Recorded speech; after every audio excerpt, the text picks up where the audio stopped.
Hello बच्चों, Anoop study zone में आप लोगों का स्वागत है। पिछले वीडियो में हम लोग बात कर चुके हैं साइंस का सेट नंबर 5 तक। आज हम लोग साइंस का सेट नंबर 6 देखेंगे। आइए बात करते हैं। पहला प्रश्न, किसी वस्तु से बड़ा आभासी प्रतिबिंब बनाने वाला दर्पण। तो पहला ऑप्शन है समतल दर्पण। तो आइए समतल दर्पण की पहले बात करते हैं। तो समतल दर्पण क्या गुण जो होता है वो क्या करता है कि जितना बड़ा आपका वस्तु होगा, अगर आप उसको दर्पण के सामने, समतल दर्पण के सामने रखते हो तो इमेज भी आपको उतनी ही बड़ी प्राप्त होगा। ठीक है, लेकिन आपसे पूछा है कि बड़ा प्राप्त होना चाहिए। अब बात करते हैं उत्तल दर्पण की। उत्तल दर्पण आपको याद हो तो कुछ इस प्रकार से बनता है, और उत्तल दर्पण के सामने यदि किसी वस्तु को रखा जाता है तो इसका प्रतिबिंब सदैव इससे छोटा बनता है। इससे क्या बनता है? छोटा बनता है। नेक्स्ट इसी में ऑप्शन है अवतल दर्पण। अवतल दर्पण आपका कुछ इस प्रकार से बनता है। यदि वस्तु को इसके सामने रखा जाए तो टोटल अवतल दर्पण 6 प्रतिबिंब बनाता है। तो उनमें से एक मैंने आपको पढ़ाया होगा कि जब वस्तु को F और P के बीच में रखा जाता है तो उस समय जो प्रतिबिंब होता है वो दर्पण के पीछे बनता है, कुछ यहाँ पर। ठीक है, तो इस कंडीशन में ये वस्तु से बड़ा बनता है, आभासी बनता है। तो इसलिए ऑप्शन नंबर बी आपका क्या है? करेक्ट है। नेक्स्ट प्रश्न पर चलते हैं हम लोग। मानव नेत्र के जिस भाग पर वस्तु का प्रतिबिंब बनता है उस भाग का हम लोग को नाम बताना है। तो पहला है परितारिका, दूसरा है दृष्टिपटल, पुतली और कॉर्निया। तो पिछले लेक्चर में हम लोग बात किए थे कि रेटिना पर बनता था। एक्चुअल में हिंदी में भी आपको वहाँ पर क्या दिया था? रेटिना ही दिया था, लेकिन ऑप्शन में यहाँ पर रेटिना है ही नहीं। तो रेटिना का एक दूसरा नाम है क्या? दृष्टिपटल। ठीक है, याद रखिएगा, रेटिना का ही दूसरा नाम क्या है? दृष्टिपटल, या तो हिंदी में हम लोग बोल सकते हैं, हिंदी में इसको दृष्टिपटल कहा जाता है। अगला प्रश्न है, श्वेत प्रकाश का कौन सा रंग कांच के प्रिज्म से गुजरने पर सबसे अधिक विचलन हो जाता है? तो जैसा आपको पता होगा कि यदि आपके सामने कोई प्रिज्म रखा है, क्या रखा है? प्रिज्म, तो उस प्रिज्म में से जो 7 रंग निकलती है वो आपको पढ़ाया गया होगा विबग्योर। ये आपको क्या होगा? ट्रिक बताया गया होगा विबग्योर। ठीक है, विबग्योर में जो रेड कलर होता है वो सबसे ऊपर होता है, सबसे ऊपर होता है।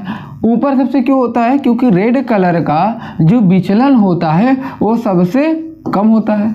इट मीन्स कि इसका यह मतलब निकला कि आपका जो ये ऊपर वाला वायलेट कलर है, मतलब बैगनी रंग जो है, बैगनी रंग है, उसका विचलन सबसे ज़्यादा होगा। तो ऑप्शन में चेक करते हैं, बैगनी कलर दिया, देखिए हाँ, ऑप्शन नंबर बी आपका करेक्ट है। अगर मान लीजिए कि बैगनी ऑप्शन में नहीं देगा तब आप किसको मारोगे?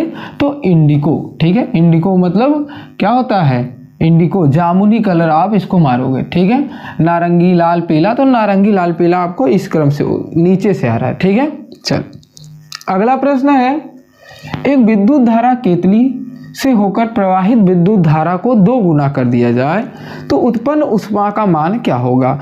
तो चलिए, उत्पन्न ऊष्मा मतलब कि H बराबर होता है I²RT, ये फार्मूला होता है।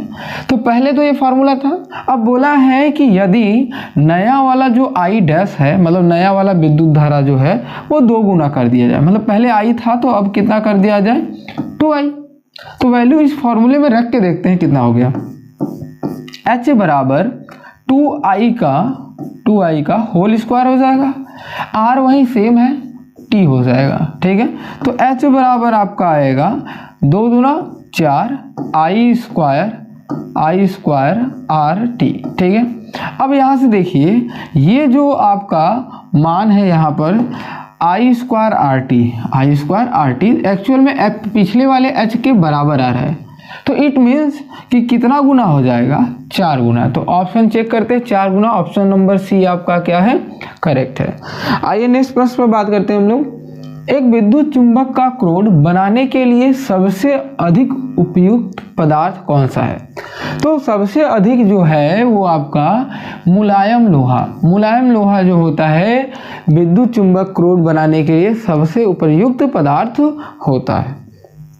नेक्स्ट प्रश्न है, निम्नलिखित में से किरण आरेख सही है, मतलब आपको बताना है कि इनमें से किसका किरण आरेख सही है। तो आइए बात करते हैं। पहले तो ये लेंस पहचानते हैं कौन सा लेंस है। तो ये जो लेंस है आपका, ये कौन सा लेंस है, तो आप बोलेंगे सर ये अवतल लेंस है। कौन सा लेंस है? अवतल लेंस है। तो अवतल लेंस की प्रॉपर्टी क्या होती है कि कोई भी रे जब इस लेंस से टकराता है तो ये क्या कर देता है, अपने से दूर भेज देता है। तो इसलिए इसका नाम अपसारी लेंस पड़ता है। अपसारी मतलब ये क्या करता है, सारी की सारी रे को अपने से दूर, मतलब स्ट्राइक होने के बाद वो दूर भेज देगा। तो पहली प्रॉपर्टी चेक करते हैं। तो पहला रे देखिए ध्यान से आ रहा है, फिर टकराने के बाद ये अंदर मुड़ गया, तो इसका मतलब ये तो गलत हो गया। दूसरा प्रॉपर्टी कह रहा है कि यहाँ से आ रहा है और टकराने के फिर भी बात ये क्या हो गया, अंदर चला गया, तो ये भी गलत हो गया।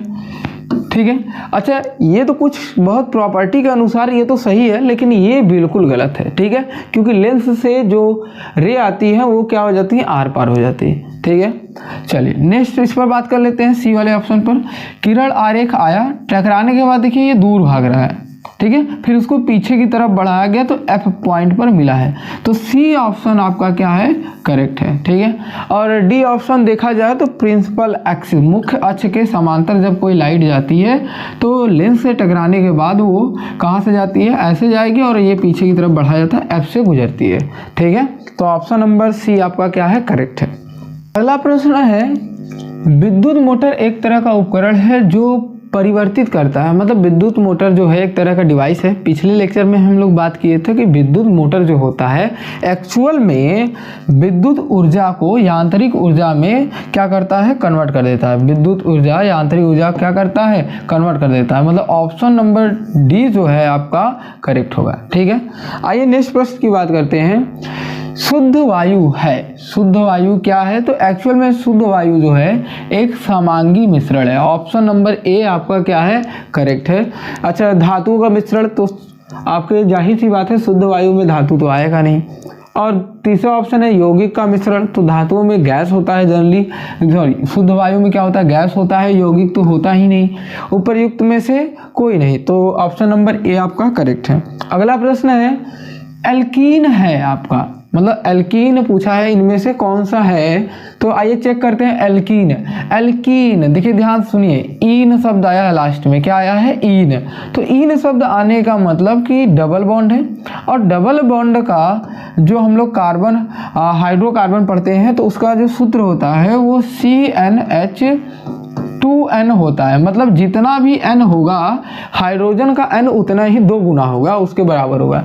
तो 3 2 जा 6, तो एल्कीन तो यही हो गया, ऑप्शन नंबर ए आपका करेक्ट हो गया। आइए नेक्स्ट भी हम लोग बात कर लेते हैं कि ऑप्शन नंबर सही है गलत। 2 दूना 4, तो 4 तो हुआ ही नहीं, तो ये तो गलत हो गया। 3 दूना 6, 6 तो यहाँ है नहीं, 8 है, तो ये भी गलत हो गया। 4 दूना 8, तो इसका मतलब 10 है, तो ये भी गलत हो गया। तो ऑप्शन नंबर क्या, ए आपका करेक्ट है। अगला प्रश्न है, शुद्ध जल का पीएच मान कितना होता है। शुद्ध जल का पीएच मान कितना होता है, 7 होता है। अच्छा, 0 किसका होता है, 1 किसका होता है, 0 1 आपका किसका होता है, अम्ल का होता है।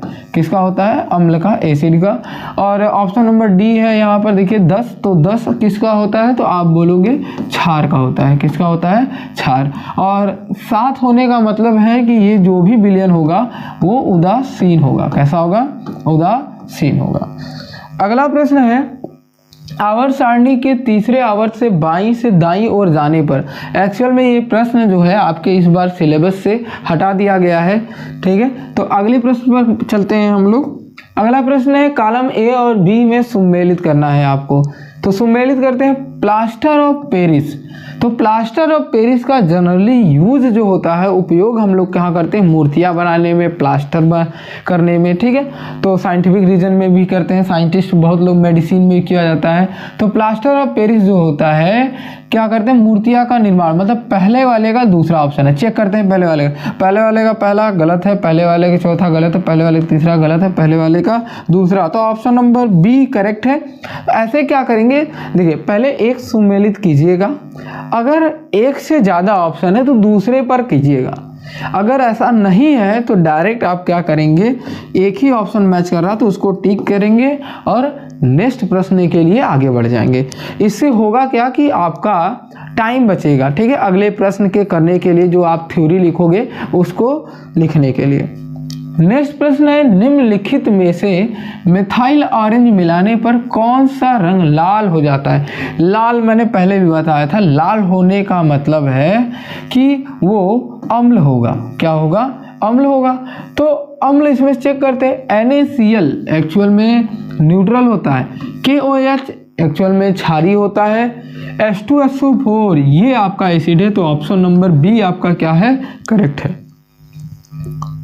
नेक्स्ट प्रश्न है, नवीकरणीय ऊर्जा का पर्यावरण में हितैषी स्रोत है। तो नवीकरण का मतलब जो ऊर्जा आपका क्या हो, समाप्त ना हो। तो देखिए ऑप्शन नंबर ए पवन ऊर्जा, ये तो कभी खत्म नहीं होगा क्योंकि हवा तो हमेशा बहेगा, तो उसके हिसाब से पवन ऊर्जा जो होगा ऑप्शन नंबर ए आपका क्या है, करेक्ट है। नेक्स्ट प्रश्न है, मेंडल प्रसिद्ध है, जो मेंडल एक साइंटिस्ट है वो किसके लिए प्रसिद्ध है। तो आप एक्चुअल में बायो में चैप्टर ही है आनुवांशिकता एंड जैव विकास, तो जैव विकास जो है वो चैप्टर टॉपिक कट गया है, तो बचा क्या आनुवांशिकता, तो ऑप्शन नंबर ए जो है करेक्ट है। मेंडल ने एक्चुअल में आपके सिलेबस में मटर के दाने पर क्या किए थे, प्रयोग किए थे, ठीक है, उनके आनुवांशिकता के बारे में बताया था कि आने वाली पीढ़ी कैसी होगी, ठीक है। नेक्स्ट प्रश्न की बात करते हैं हम लोग, शुक्राणुओं का निर्माण कहाँ होता है। तो शुक्राणुओं का निर्माण शुक्रवाहिकाओं में होता है। एक्चुअल में शुक्रवाहिकाएं जो होती है एक तरह की नली होती है, तो नली में आपका शुक्राणु तो बनेगा ही नहीं। फिर यहाँ पर ऑप्शन है अंडाशय, अंडाशय में क्या होता है, अंडा का निर्माण होता है। यकृत, यकृत तो आपका लिवर है, उससे तो कोई रिलेशन ही नहीं है, संबंध ही नहीं है। विषण मतलब टेस्टिस, तो ऑप्शन नंबर सी आपका क्या है, करेक्ट है। शुक्राणुओं का निर्माण कहाँ होता है, विषण में होता है, ठीक है। नेक्स्ट प्रश्न की बात करते हैं हम लोग, वायु कोशिका, कोशिका मतलब वायु कोशिका पाई जाती है, तो वायु कोशिका जो पाई जाती है वो कहाँ पाई जाती है, लंग्स में पाई जाती है, फेफड़ों में पाई जाती है। तो ऑप्शन चेक कर लेते हैं, ऑप्शन नंबर बी आपका क्या है, करेक्ट है, ठीक है। नेक्स्ट प्रश्न की बात करते हैं, पौधों में जल का वहन हेतु होता है, ठीक है। पौधों में जल का वहन कौन करता है, तो मैंने पिछले लेक्चर में भी बात किया था कि जैसा नाम होगा वैसे ही इसका भी नाम लिख दीजिएगा। देखिए जाइलम, जाइलम जो आ रहा है ना, जल को कौन ढोएगा भाई, जाइलम, कौन ढोएगा, जाइलम, जाइलम। आइए चेक करते हैं, जाइलम ऑप्शन नंबर डी आपका करेक्ट है। रंध्र जो होता है वो पत्तियों में पाया जाता है। फ्लोएम, फ्लोएम जो होता है आपका क्या करता है, फूड होता है, तो ऑप्शन नंबर क्या है, डी आपका करेक्ट है। चलिए, एक स्वस्थ व्यक्ति के सामान्य रक्तदाब का मान कितना होता है, मतलब अगर कोई स्वस्थ व्यक्ति है तो उसका सामान्य रक्तदाब कितना होता है, बीपी कितना होता है। तो आप लोग हर एक लोग जानते होंगे, डॉक्टर कहीं जाते होंगे तो 120 से 80 mmHg बोलता है डॉक्टर कि इतना होना चाहिए, अगर इससे कम या ज़्यादा है तो आपको क्या है, बीपी लो या हाई है। तो ये जो 120 होता है याद रखिएगा, सिस्टोलिक होता है, मतलब जब सिकुड़ता है हार्ट, और 180 जो होता है वो क्या होता है, सिस्टोलिक डायस्टोलिक, ठीक है, जब आपका हृदय जो होता है वो फैलता है उस समय का होता है। तो ऑप्शन नंबर बी इसके हिसाब से सही है। चलिए अगला प्रश्न है, निम्नलिखित में से कौन भारत के जल पुरुष के नाम से प्रसिद्ध है।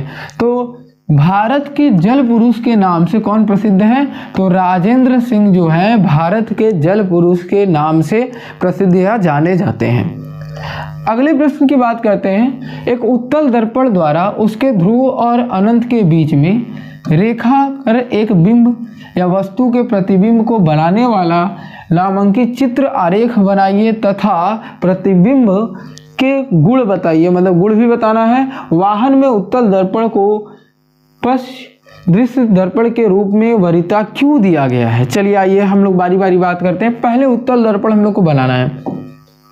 तो उत्तल दर्पण आपका कुछ इस प्रकार से बनता है, ठीक है।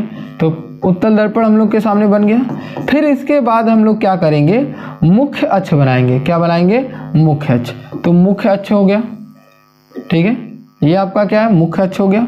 अब मुख्य अक्ष में आप क्या करेंगे, पॉइंट को लोकेट करेंगे। तो आप बोलेंगे यहाँ पर आपका पॉइंट P होता है, यहाँ पर आपका पॉइंट क्या होता है, इस साइड, तो ये जो कर्वेचर है उस साइड घुमा है, तो आपका जो पॉइंट होगा यहाँ पर क्या हो जाएगा, F हो जाएगा। यहाँ पर पॉइंट जो हो जाएगा वो C हो जाएगा, ठीक है।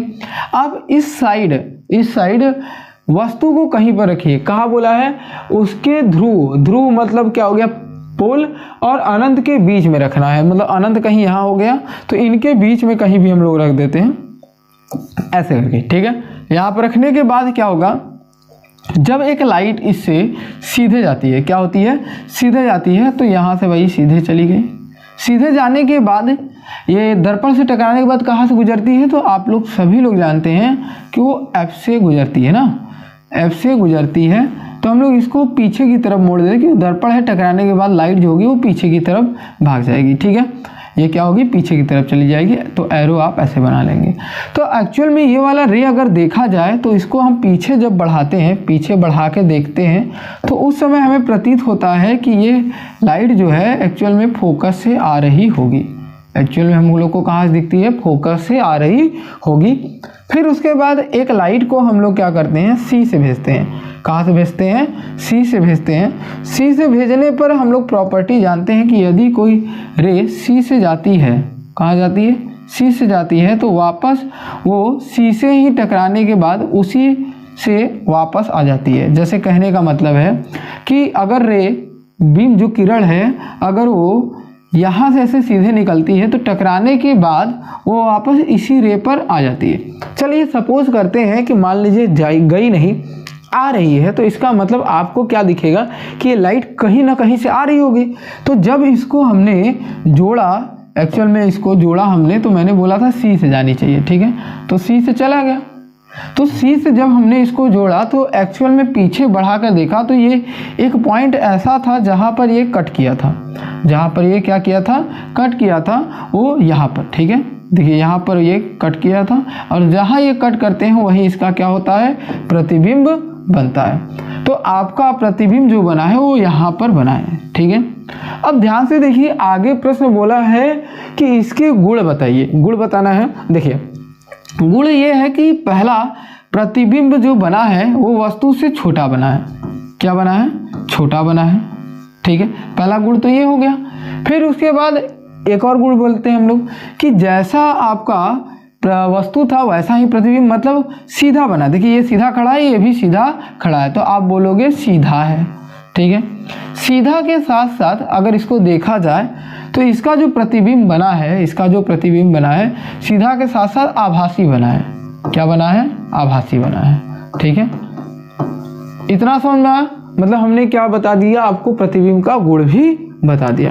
फिर बोला है वाहनों में उत्तल दर्पण को पश्च दृश्य दर्पण के रूप में वरीयता क्यों दिया जाता है। एक्चुअल में क्यों दिया जाता है, चलिए हम बता दे रहे हैं। क्योंकि जो उत्तल दर्पण होता है एक्चुअल में वरीयता इसलिए दिया जाता है ताकि जो वस्तु हो वो क्या दे, कि जैसे बड़ी वस्तु हो तो वो उसको क्या करेगा, छोटी वस्तु में क्या करेगा, बदल देगा। मतलब दर्पण के पीछे वो कैसा दिखेगा, छोटी दिखेगा। चलिए इसके अलावा एक चीज़ और, कि जो दिखेगा वस्तु वो एक्चुअल में कैसा दिखेगा, सीधा दिखेगा। क्या दिखेगा, सीधा देखा जाता है। तीसरा एक और चीज, वो लैटरल इन्वर्जन मतलब पास उत्क्रमणीय भी दिखाता है। जैसे कहने का मतलब, किसी एम्बुलेंस पर देखे होंगे, एम्बुलेंस जो लिखा होता है वो क्या होता है, उल्टा लिखा होता है ना। तो आप उस दर्पण में जब साइड मिरर में आप देखते हो तो वो एम्बुलेंस आपको सीधा दिखाई देता है। तो एक्चुअल में ये पास उत्क्रमणीय भी इमेज को बना देते हैं, ठीक है। आइए नेक्स्ट प्रश्न की बात करते हैं हम लोग। चित्र बनाकर समझाइए कि दीर्घ दृष्टि दोष को संशोधित करने के लिए कैसे किया जाता है, और दीर्घ दृष्टि दोष के युक्त नेत्र का निकट बिंदु 75 सेंटीमीटर है, तो इस दोष को दूर करने के लिए आवश्यक लेंस और फोकस दूरी क्या होगा सामान्य नेत्र का निकट अगर दूरी कितना है 25 सेंटीमीटर। आइए देखते हैं कैसे होगा। दीर्घ का मतलब होता है कि आपको दूर दृष्टि दोष है। क्या है? दूर दृष्टि दोष।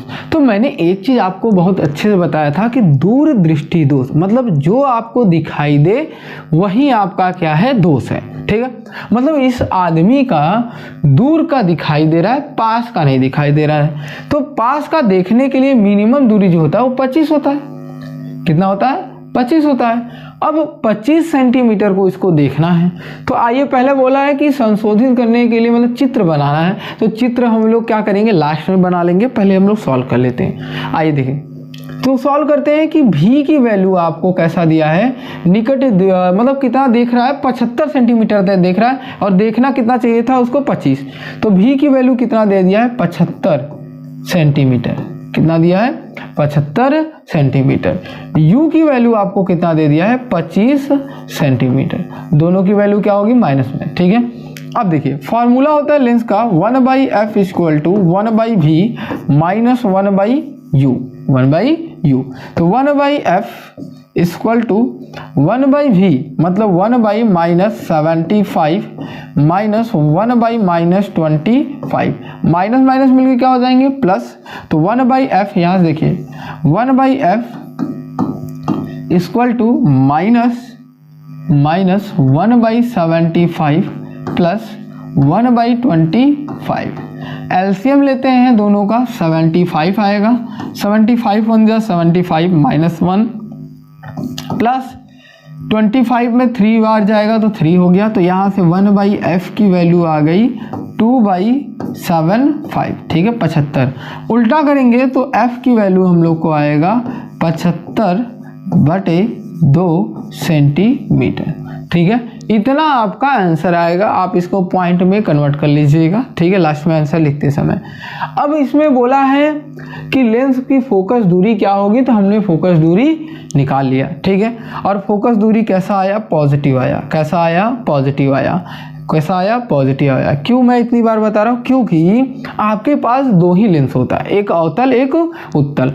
अवतल में आपका f की वैल्यू जो होती है वो नेगेटिव होती है और उत्तल में आपका f की वैल्यू क्या होती है? पॉजिटिव होती है। तो जाहिर सी बात है कि इस मनुष्य को आँख अपना सही कराना है तो उसके लिए इसको कौन सा लेंस यूज करना पड़ेगा? उत्तल लेंस का उपयोग करना पड़ेगा। ठीक है, उत्तल लेंस का उपयोग करना पड़ेगा। इतना समझ में आया? सामान्य नेत्र इतना है। अब चित्र बनाकर हमको ये बताना है कि कैसे सही होगा। तो आइए नेक्स्ट पेज ऐड कर लेते हैं, चित्र बनाते हैं हम लोग। तो सबसे पहले आप क्या करेंगे? ह्यूमन आई बनाएंगे। ठीक है, आप क्या करेंगे? ह्यूमन आई बनाएंगे। तो ह्यूमन आई जो होगा आप कुछ इस प्रकार से बना लेंगे। ठीक है, नेत्र यहाँ पर आंखें होंगी। अब क्या करेंगे? इसको दूर की वस्तु सही दिखाई रही, तो अगर मतलब इन्फिनिटी से अगर लाइट क्या हो रहा है लेंस से टकराएगा तो जाहिर सी बात है ये रेटिना पर गिर जाएगा। मतलब आपको इस कंडीशन में जो प्रतिबिंब होगा वो दिखाई देगा। फिर बोला है कि यदि क्या हो रहा है कि 75 सेंटीमीटर आने पर वस्तु दिखाई दे रही, फिर उसके बाद नहीं दिखाई दे रही है, तो दूसरा आप आँख बनाएंगे यहाँ पर। ठीक है, आपके पास एनसीईआरटी अगर बुक होगी तो एनसीईआरटी बुक को ज़रूर फॉलो करिएगा क्योंकि उसमें बहुत अच्छे से दिया है। अब मान लीजिए सपोज यहाँ 75 से कम है, यहाँ से लाइट अगर गई लेंस पर टकराई तो ये जो टकराने के बाद है वो रेटिना के बाहर गिर जाती है। और रेटिना कहाँ गिर जाती है? बाहर गिर जाती है। इसीलिए इसको हम लोग क्या बोलते हैं? Long sided. ठीक है, दीर्घ दृष्टि दोष। इतना समझा? अब इसको सही करने के लिए कोई यहाँ पर एक ऐसा दर्पण लगा दे, कोई यहाँ पर एक ऐसा दर्पण लगा दे ताकि ये रे थोड़ा सा क्या हो जाए? कन्वर्ज हो जाए, मतलब इकट्ठा हो जाए। तो इसके लिए हम लोग क्या करेंगे कि एक लेंस लगाएंगे। कौन सा? कन्वर्ज, मतलब अभिसारी लेंस का उपयोग करेंगे। तो उस कंडीशन में हम लोग क्या करेंगे? इसके आगे एक और लेंस लगा देंगे। अब मान लीजिए सपोज यहाँ से लाइट आ रही है, ठीक है, तो थोड़ा सा इससे टकरा के मुड़ जाएगी, थोड़ा सा इससे टकरा के मुड़ जाएगी, फिर इससे टकराने के बाद फिर और मुड़ जाएगी, तो ये क्या होगा? रेटिना पर गिरेगा। तो उस समय हम लोग का क्या होगा कि प्रतिबिंब आपको दिखाई देगा। समझ में आया? ठीक है, तो इस तरीके से ये सही हो जाएगा। ठीक है, आइए नेक्स्ट प्रश्न की बात करते हैं हम लोग। किसी चालक का प्रतिरोधक किन किन बातों पर निर्भर करता है। तो अगर पिछला वीडियो अगर हमसे ज्वाइन है तो आप पिछला वीडियो देखिए, मैंने इसको बखूबी से कराया हुआ है, ठीक है। जैसे यहाँ पर भी मैं बता दे रहा हूँ, शॉर्ट फॉर्म में बता दे रहा हूँ कि आपका जो प्रतिरोधक R होता है वो समानुपाती होता है किसके, L के। L जो होता है वो तार की लंबाई होती है, क्या होती है, तार की लंबाई होती है, ठीक है। दूसरा R जो होता है वो इन्वर्सली प्रोपोर्शनल होता है, व्युत क्रमानुपाती होता है 1/a का।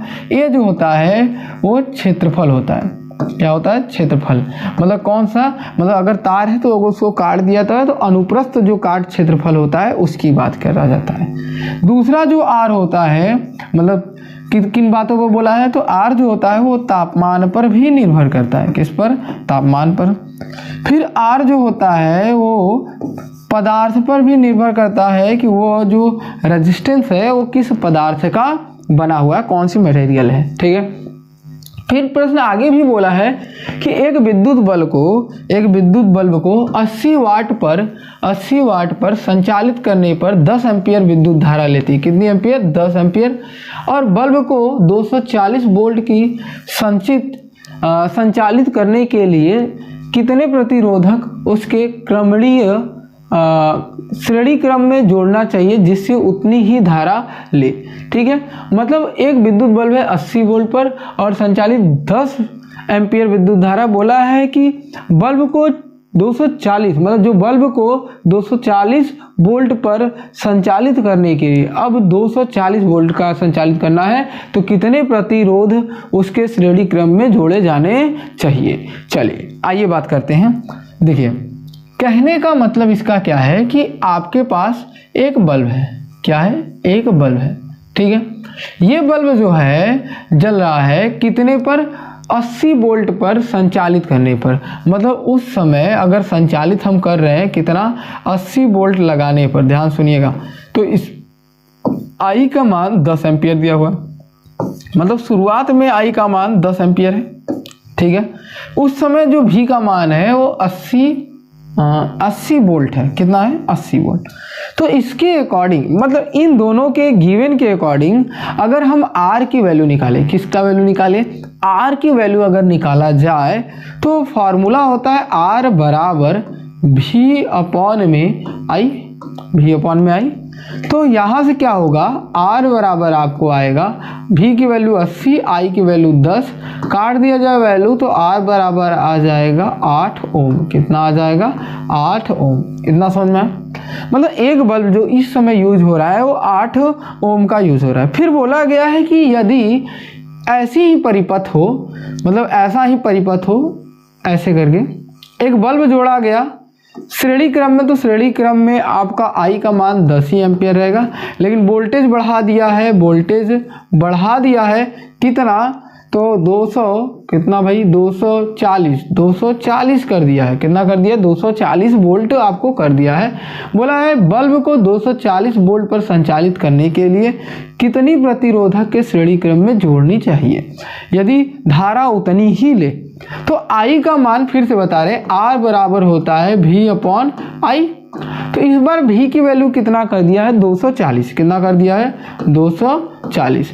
और I की वैल्यू उतनी ही लेनी है तो आप I की वैल्यू 10 ही लीजिए। तो एक 0 से एक 0 कट गया, तो नया वाला जो I की वैल्यू आया है ये कितना आया है, 24 आया है। कितना आया है, 24 आया है, ठीक है। अगर आपको दोनों श्रेणी क्रम में उसी के जोड़ना है तो पहला कितना ले रहा था, पहला हम लोग को कितना 8 ले रहा था, ये कितना लेगा, 16 लेगा, ठीक है। चलिए नेक्स्ट प्रश्न की बात करते हैं हम लोग। किलोवाट घंटा को परिभाषित कीजिए। चलिए यहाँ पर देखिए, किलोवाट मतलब 1 किलोवाट आवर को परिभाषित करना है। तो 1 किलोवाट मतलब आपका पावर है और 1 आवर।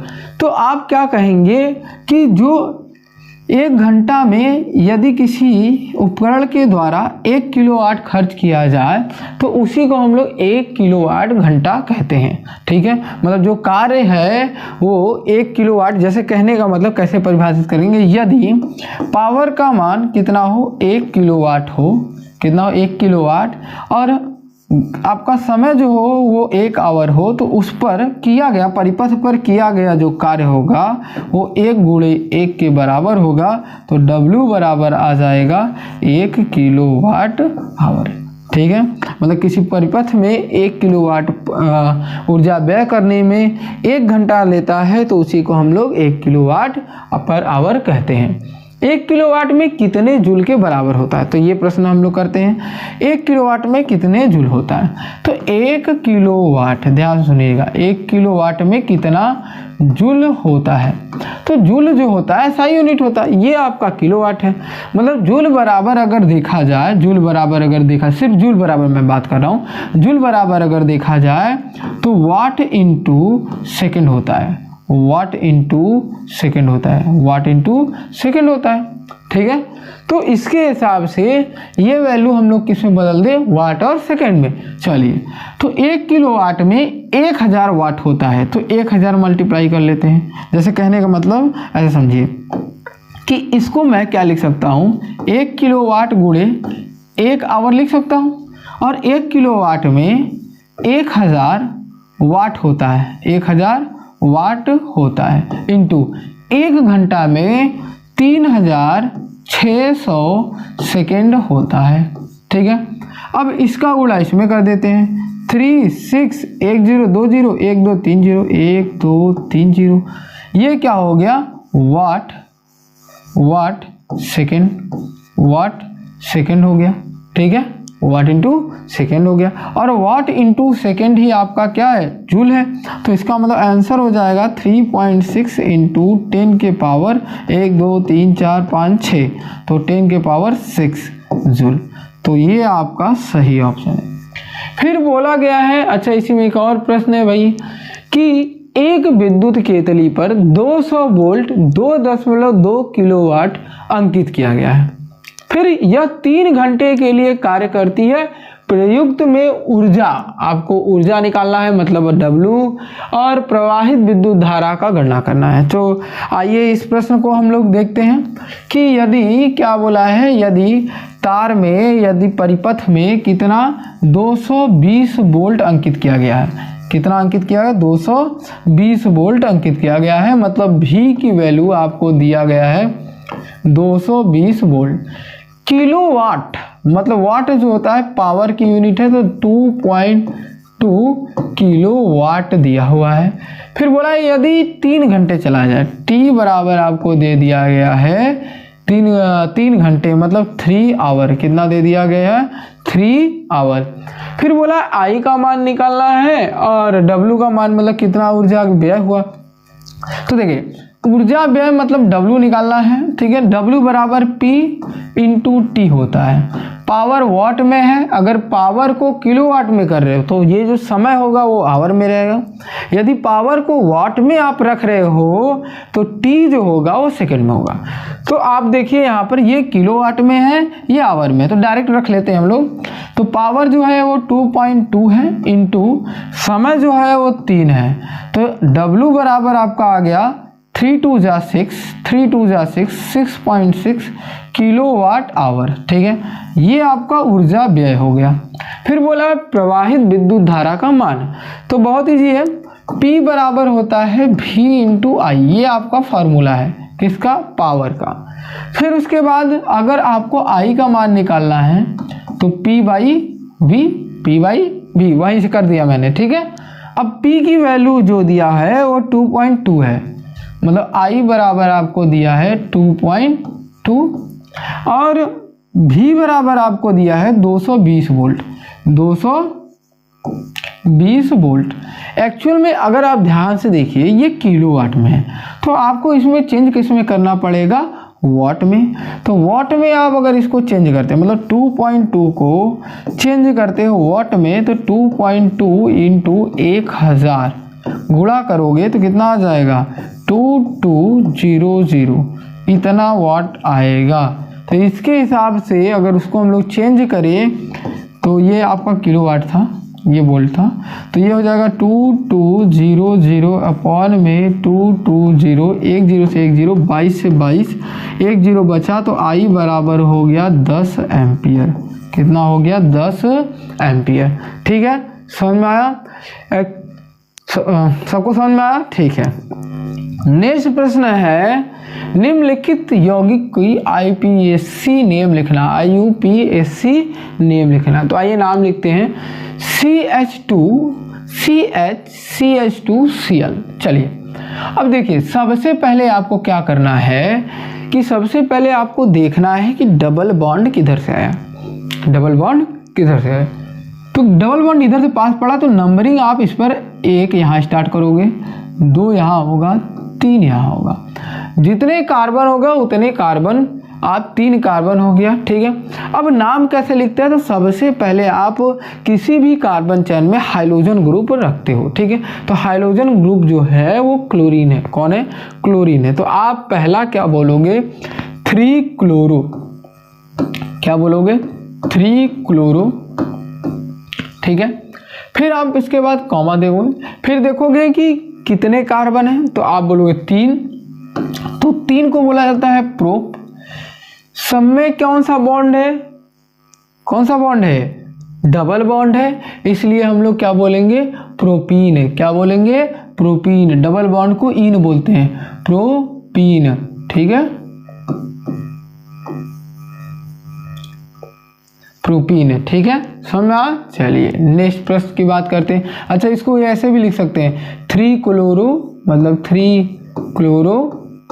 ठीक है, प्रोपीन। डबल बॉन्ड कितने पर आया? तो 1 पर आया, तो 1 प्रोपीन। ऐसे भी आप लिख सकते थे, आप इसको ऐसे भी लिख सकते थे, 1 भी लिख सकते हैं। चलिए नेक्स्ट प्रश्न की बात करते हैं।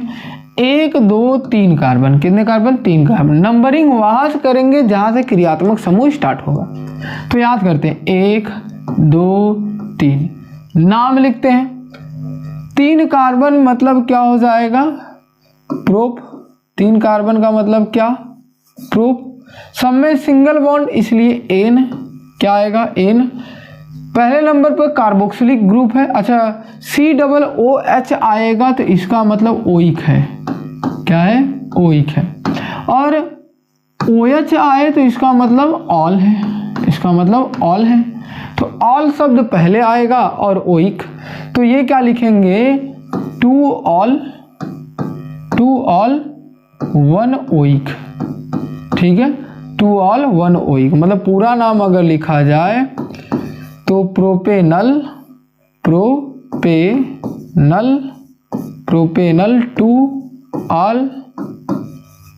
All 1 oic. ठीक है, 1 ओइक आप ऐसे पूरा लिखोगे। चलिए नेक्स्ट प्रश्न की बात करते हैं। CH2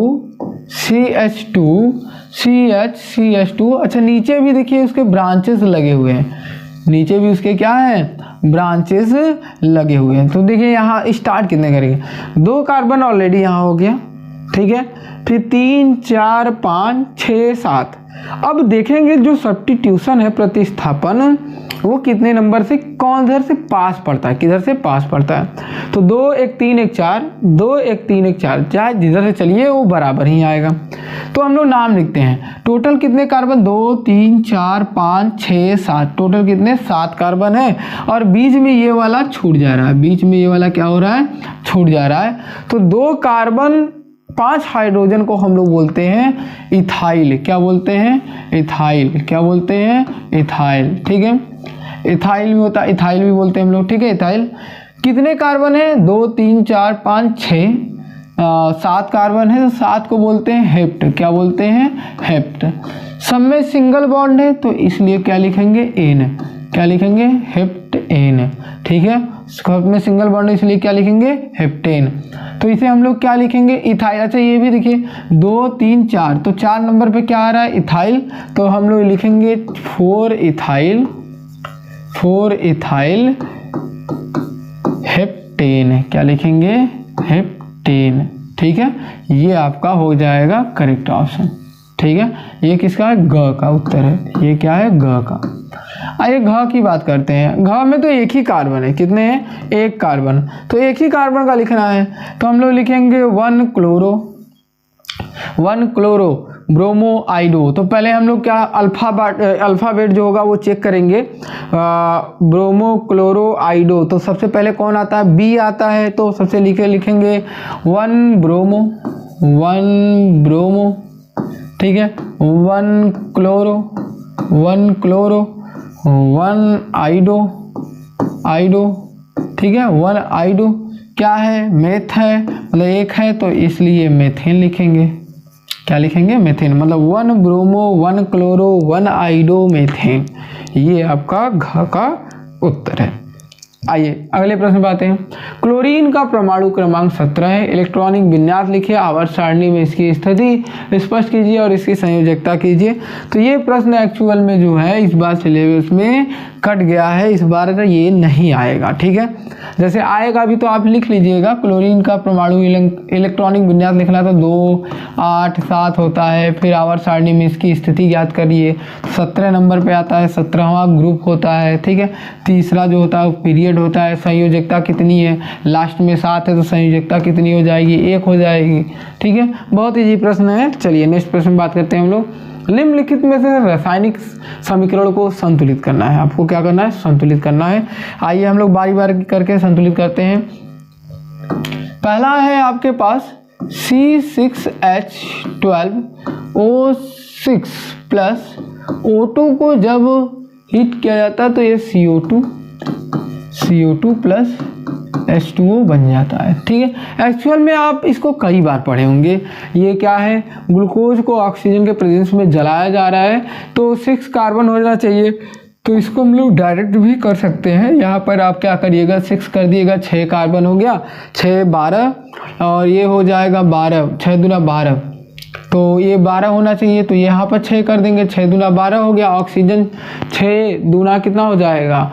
6 दूना 12 हो गया, 6 18 हो गया। तो यहाँ पर ऑलरेडी 6 है तो 6 तो यहाँ पर हो गया, 12 चाहिए तो यहाँ पर 6 कर देते हैं। 6 दूना 12, 6 18, तो ये बैलेंस हो गया, ठीक है। अगर आपको बैलेंस करना सीखना है तो प्रीवियस साइंस के सेट में जाइए और वहाँ से बैलेंस करना सीख लीजिए, ठीक है। चलिए नेक्स्ट प्रश्न है। कैल्शियम कार्बोनेट HCl के साथ रिएक्ट किया जाता है तो CaCl2H2O प्लस CO2 बनता है। तो आइए इसको लिखते हैं हम लोग। CaCO3 प्लस HCl एरो करते हैं, CaCl2 plus H2O plus CO2 है, ठीक है। चलिए देखें यहाँ से। कैल्शियम 1 है, कार्बन 1 है, कार्बन 1 है, क्लोरीन 2 है। क्लोरीन कितना है? यहाँ पर 2 है। तो 2 है तो इसको 2 तो करना ही पड़ेगा। तो पहले हम लोग यहाँ पर 2 कर देते हैं। कितना कर देते हैं? 2। तो 2 करने के लिए फिर सॉरी यहाँ पर 2 हम लोग को नहीं करना था, 2 तो ऑलरेडी यहाँ है, तो यहाँ पर हम लोग को 2 करना है। कितना करना है? 2। हाइड्रोजन 2 हो गया, 2 हो गया, क्लोरीन 2 हो गया, क्लोरीन। कैल्शियम 1 है, कार्बन 1 है, कार्बन 1 है, ऑक्सीजन 3 है, तो 1 यहाँ है, 2 यहाँ है। तो ये क्या हो गया? बैलेंस हो गया, ये संतुलित हो गई। फिर उसके बाद बोला है N2H2NH3 हो गया। कितना हो गया? NH3 हो गया। तो 3 करना, पहले यहाँ पर 2 कर दीजिए। कितना कर दीजिए? 2 कर दीजिए, ठीक है। तो यहाँ कितना हो गया? 2 हो गया और 3 2 जा 6, तो यहाँ हो गया 3 2 जा 6। तो ये हो गया बैलेंस, एकदम सिंपल बैलेंस था ये। MnO2 plus HCl MnCl2 Cl2H2O, ठीक है। अगर इसको बैलेंस करना तो Cl को कितना करना चाहिए? 2 यहाँ पर है, 2 यहाँ पर, टोटल कितना करना पड़ेगा? 4। तो HCl के पास में हम लोग कितना लिख देते हैं? 4, मतलब 4HCl हो जाएगा। 4HCl हो जाएगा तो हाइड्रोजन कितना हो गया? 4। ऑक्सीजन कितना है? 2। ऑक्सीजन कितना है? यहाँ पर देखिए 2 है, तो यहाँ पर हम लोग कितना लगा देते हैं? 2। तो ये आपका क्या हो जाएगा? बैलेंस हो जाएगा, ठीक है। अगर आपको डायरेक्ट नहीं करने आता तो आप ABCD मानिएगा, ABCD करने के बाद क्या करिएगा? नेक्स्ट कर लीजिएगा, ठीक है। चलिए निम्नलिखित पर संक्षिप्त टिप्पणी करिए। ऑक्सीकरण अभिक्रिया क्या है? ऑक्सीकरण अभिक्रिया क्या है? तो ऑक्सीकरण अभिक्रिया का मतलब कि ऐसा रासायनिक समीकरण जिसमें ऑक्सीजन क्या हो? जुड़ता हो या उनमें से हाइड्रोजन निकलता हो। जैसे कहने का मतलब है कि या तो ऑक्सीजन का जुड़ाव हो या तो उसमें से हाइड्रोजन निकले। ये दोनों जहाँ पर पाए जाएंगे वहाँ पर हम लोग कहेंगे कि इसमें क्या हो रहा है, ऑक्सीकरण हो रहा है। ठीक है, तो जैसे एग्जाम्पल में अगर आप बात करते हो तो C+O2, C+O2, जैसे C+O2 ये क्या बनेगा, CO2, Mg+O2, Mg+O2 ये क्या बनेगा, MgO। तो ये सब में क्या हो रहा है, मैग्नीशियम में ऑक्सीजन जुड़ा है, कार्बन में ऑक्सीजन जुड़ा है, तो ये ऑक्सीकरण अभिक्रिया हो गया। प्रतिस्थापित अभिक्रिया क्या होता है, तो किसी भी क्या होता है, संतृप्त या असंतृप्त हाइड्रोकार्बन में, जैसे कहने का मतलब है मेथेन में यदि क्लोरीन को ऐड कर दिया जाए तो CH3Cl + HCl बना लेता है। तो इट मीन्स कहने का मतलब है कि यहाँ से एक क्लोरीन उठकर यहाँ से H को विस्थापित कर रहा है, प्रतिस्थापित कर रहा है, और खुद H यहाँ से निकल के एक Cl के साथ HCl बना ले रहा है। यहाँ पर देखिए क्लोरीन क्या हो गया, स्थापित हो। ऐसे अभिक्रिया को हम लोग क्या बोलते हैं, प्रतिस्थापित अभिक्रिया कहते हैं। ठीक है, और यहाँ पर जब नहीं समझ में आ रहा है, मैं फिर से बता रहा हूँ कि आपको साइंस के सेट में प्रीवियस मतलब आप प्लेलिस्ट में जाइएगा, वहाँ पर आपके मेरे पिछले वीडियो मिल जाएंगे, वहाँ से आप इसको बहुत अच्छे से पढ़ सकते हैं। भर्जन अभिक्रिया क्या है, तो भर्जन अभिक्रिया बहुत सिंपल है कि भर्जन क्या होता है। भर्जन कहने का मतलब कि कोई भी आप धातु जब धरती से निकालते हो तो जब सल्फाइड आयस्क के रूप में आता है तो उसमें हम लोग ऑक्सीजन के उपस्थिति में मतलब भारी मात्रा ऑक्सीजन देकर उसे क्या करते हैं, हीट करते हैं या परिष्करण करते हैं, ताकि आपका जो धातु हो वो शुद्ध हो जाए, वो क्या हो जाए, शुद्ध हो जाए। तो उस कंडीशन में क्या होगा, हम लोग उस कंडीशन में हम लोग क्या करते हैं, उसको बाहर निकालते हैं शुद्ध करने के लिए। अगर एग्जाम्पल में आपको देना होगा तो आप बोलेंगे कि Cu2S होता है, HgS होता है, ठीक है, HG, ये सब जो एग्जाम्पल हैं आपके क्या करें, उनको भर्जन अभिक्रिया से क्या करते हैं, हम लोग उसको शुद्ध करते हैं, परिष्करण करते हैं। नेक्स्ट प्रश्न है आपका, मेंडल के नियमों का वर्णन कीजिए। तो मेंडल का जो नियम है पिछले वीडियो में भी मैंने बताया था। पहला नियम क्या होता है, डोमिनेंट का नियम, डोमिनेंट मतलब प्रभावी का नियम होता है। दूसरा क्या होता है, पृथक का नियम, इसी को हम लोग शुद्धता का नियम भी कहते हैं। तीसरा क्या होता है, स्वतंत्रता का नियम होता है। तो सब क्या करते हैं, डोमिनेंट में क्या होता है, एक कोई जिन क्या होता है, प्रभावी होता है, वही अपना लक्षण दिखाता है। स्वतंत्रता का क्या होता है कि दोनों लक्षण एक साथ आते हैं पर एक दूसरे को क्या करते हैं, अलग करते हैं, क्योंकि ऐसा है नहीं कि जो दूसरा है उसकी वजह से उस पर कोई प्रभाव होता हो, वो एक दूसरे से क्या होते हैं, भिन्न होते हैं। ठीक है, तीसरा क्या होता है, स्वतंत्रता का नियम, मतलब स्वतंत्र पूर्वक क्या होते हैं, वो एक दूसरे से एक दूसरे पीढ़ी से क्या होते हैं, स्थानांतरण होते हैं। मतलब आपको जो प्रभावी होगा वो भी स्थानांतरण होगा, जो अप्रभावी होगा वो भी स्थानांतरण होगा। चलिए नेक्स्ट प्रश्न की बात करते हैं। देखिए यहाँ पर मैंने बता भी दिया है कि कैसे लिखना है। जैसे कहने का मतलब है कि प्रभाविता का नियम कहता है किसी एकल लक्षण का शुद्ध लंबा और बौना दोनों पौधा लेना है, मतलब लंबा भी है बौना भी है, उनके बीच में संकरण कराया जाता है। तो प्रथम संतति में जो पीढ़ी है वो F1 जनरेशन में विपरीत लक्षणों को केवल एक लक्षण लंबापन जो प्रभावी दिखाई देता है, मैंने अभी बताया था कि क्या होगा, प्रभावी दिखाई देगा, और अप्रभावी लक्षण बौनापन उसके पीछे क्या हो जाता है, छिप जाता है। यहाँ पर लिखा है छिप जाता है। तब विपरीत लक्षणों वाले शुद्ध लंबे पौधे और शुद्ध बौने पौधे के बीच में संकरण कराया जाता है। तो प्रथम संतति की पीढ़ी F1 में विपरीत लक्षण वाले केवल एक लक्षण जो प्रभावी होता है वही आपको दिखाई देता है। फिर उसके बाद बोला है कि पृथक का नियम या शुद्धता का नियम क्या कहता है। तो जब प्रथम संतति की पीढ़ी क्या होता है, विषम युग्मजित, मतलब कि आपके अलग अलग, जैसे क्या होता है, एक कैपिटल टी होता है, एक स्मॉल टी होता है। जब इनमें संकरण होता है तो यहाँ पर कैपिटल टी स्मॉल टी आता है, तो ये आपका विषम युग्मजी है। तो इनके पौधे में परागण मतलब सेल्फ पॉलिनेशन कराते हैं। तो F2 जनरेशन में, मतलब F2 जनरेशन में उस कंडीशन में होता क्या है, परस्पर विपरीत लक्षण निश्चित अनुपात में क्या होता है, पृथक होकर अलग हो जाते हैं, और ये लक्षण क्या होता है, पृथक्करण का लक्षण या नियम कहलाता है। ठीक है, साथ ही साथ जब वो प्रथम पीढ़ी से दूसरी पीढ़ी में आते हैं तो वो आपस में कभी भी मिश्रित नहीं होते हैं, मतलब आपस में क्या होंगे, वो मिलेंगे नहीं और युग्मज का निर्माण करते हैं, और इस लक्षण क्या करते हैं, पृथक मतलब अलग अलग हो जाते हैं। इसलिए इसको शुद्धता का नियम भी हम लोग कहते हैं। आगे इसी में दिया हुआ है कि स्वतंत्र अवयव का नियम क्या होता है। तो जब इस प्रकार का संकरण किन्हीं दो या दो से अधिक युग्मजों में के लिए दो जोड़ी विपरीत प्रभाव वाले पौधों में क्या किया जाता है, संकरण कराया जाता है, तो पृथक करने पर जो चयन स्वतंत्र रूप से होता है, अर्थात मतलब एक लक्षण जो होता है वंशागत दूसरे लक्षण को प्रभावित बिल्कुल नहीं करता। तो इसका मतलब जब संतति होते हैं तो उनमें क्या किया, दूसरा वाला कोई प्रभाव नहीं डाला।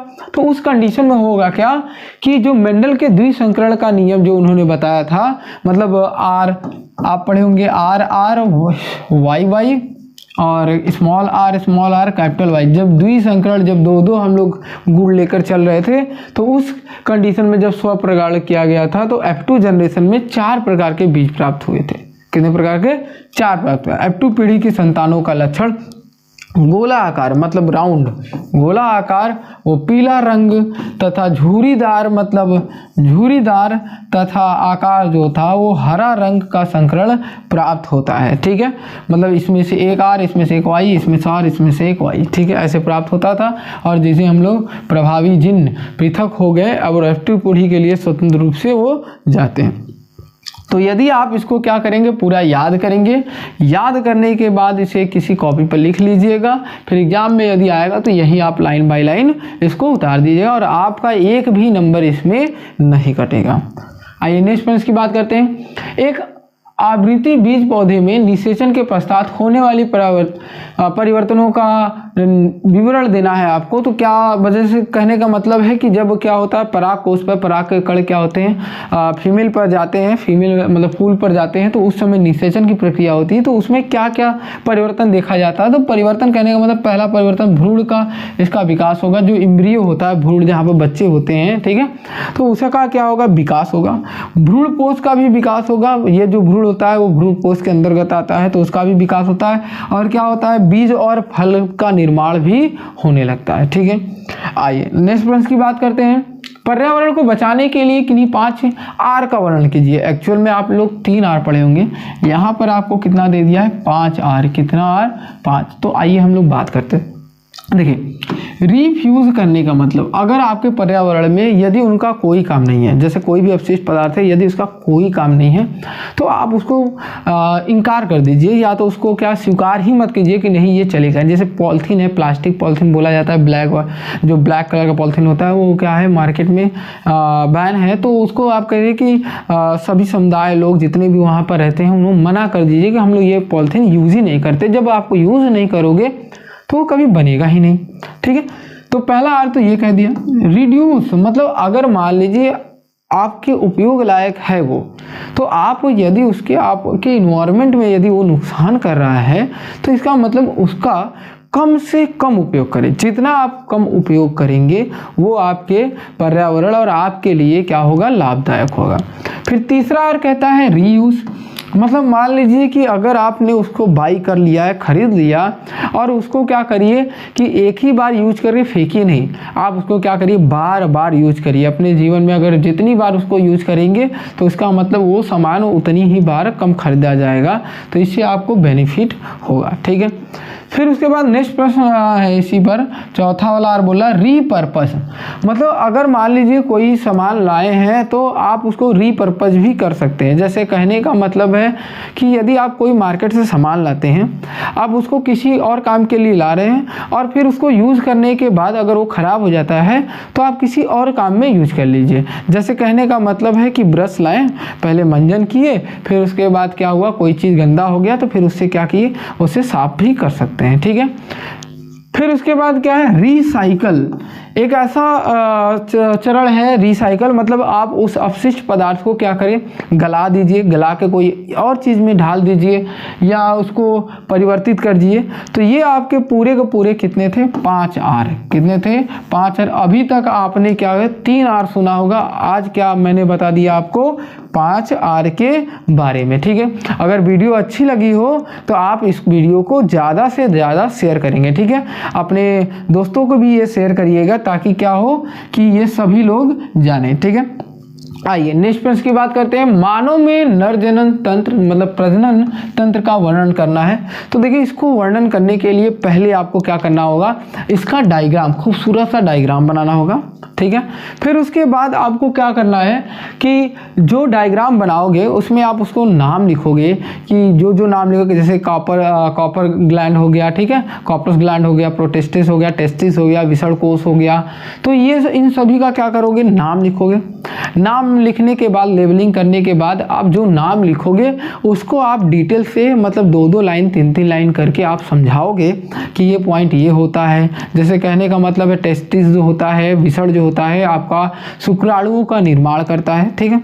फिर उसमें क्या होता है, आगे चलोगे तो प्रोस्टेट ग्रंथि होता है, वो क्या करता है, सीमेन बनाने में उपयोग होता है, वहाँ से मतलब उसको लोकोमोशन कराने के लिए एनर्जी भी प्रोवाइड करता है। तो ऐसे करके बहुत सारे उसमें पॉइंट डाल डाल के आप लिखोगे। दूसरा ऑप्शन है कि फूलों में लैंगिक जनन पर निबंध लिखना है। तो आप क्या करेंगे, सबसे पहले इसका फूल का संरचना बनाएंगे जो आपकी बुक में गुड़हल दिया हुआ है, ठीक है, उसका अनुप्रस्थ मतलब कटा हुआ भाग जो होगा वो दिया होगा, तो आप उसका संरचना बनाएंगे। संरचना बनाते समय आप उसका नाम लेबल करेंगे और नामों के बारे में विस्तार से बताएंगे। इतना करने के बाद आप सबसे पहले इसमें इम्पोर्टेंट किसके बारे में बताएंगे, परागगण के बारे में बताएंगे, ठीक है। परागगण इसलिए बताएंगे क्योंकि परागगण के 2 प्रकार होते हैं, एक स्वपरागण, एक परपरागण। स्वपरागण कहता है कि जो फूल होता है, जो भी फूल होगा, जैसे फूल बना लेते हैं एक हम लोग, ये आपका फूल हो गया, ठीक है, ऐसे करके हम लोग फूल बना लेते हैं, ये फूल हो गया। फूल में क्या है कि यहाँ पर आपके पराग के कोष होते हैं, ठीक है, पराग के कोष पर पराग के कण पाए जाते हैं। यदि सेम फूल, वही फूल से पराग के कण उसी फूल पर वर्तिकाग्र पर पहुँचता है परागगण, तो इस प्रोसेस को हम लोग बोलते हैं स्वपरागण। फिर क्या होता है कि यदि दूसरे फूल से इस पर आता है तो उसे हम लोग क्या बोलते हैं, परपरागण।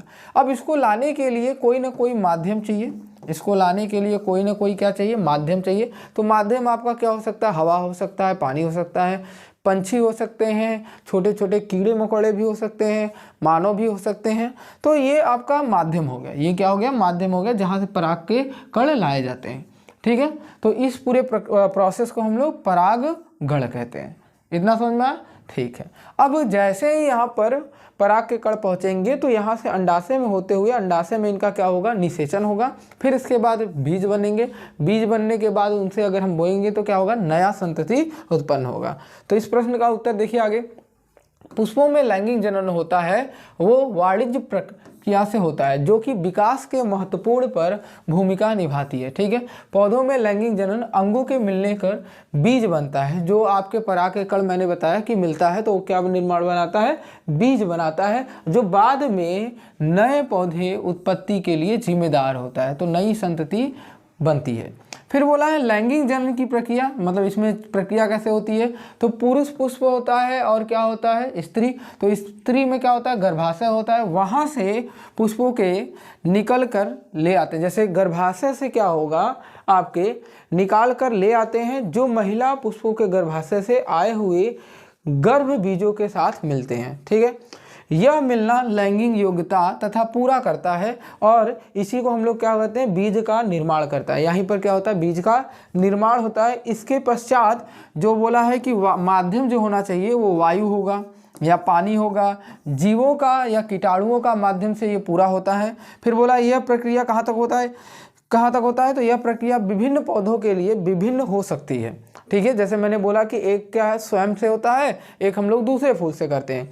फिर यहाँ पे बोला लेकिन इसका उद्देश्य क्या है, हमेशा एक ही होता है कि नए पौधे की उत्पत्ति या संभावना सृजन करना, ठीक है, नया पौधा उत्पन्न होना।